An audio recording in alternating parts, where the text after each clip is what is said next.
Once you install Android Studio, you can open it and check for updates before proceeding. Then we can configure Android Studio. Open up the Android SDK Manager to see what tools, platform versions, and components we have installed. At the time of this recording, the Android L platform is available, but it's still in developer preview mode. That means it's subject to change until the official release. And you can't upload your app to Google Play if it's targeting this L platform version.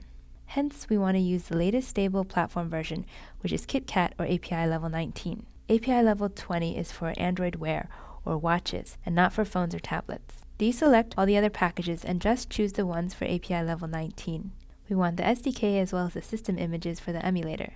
We also want the Android support library for backwards compatibility. For the most up-to-date version of all the packages you need to install, check the link below. Otherwise, continue with installing the packages.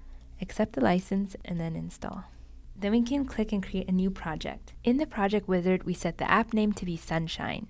Then we provide a corresponding package name. For distribution purposes, the package name should be globally unique across packages installed on Android. To avoid conflicts, you can use the reverse of the internet domain that you own. This follows the Java package naming conventions.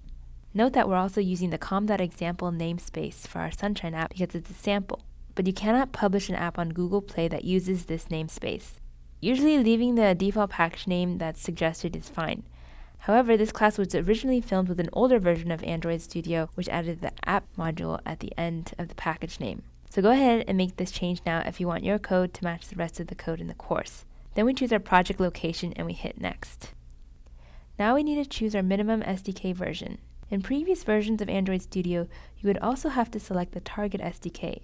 But now the project wizard automatically sets the target SDK to be the latest version. Even though target SDK is already selected for you, it's important to know the distinction between min and target SDK.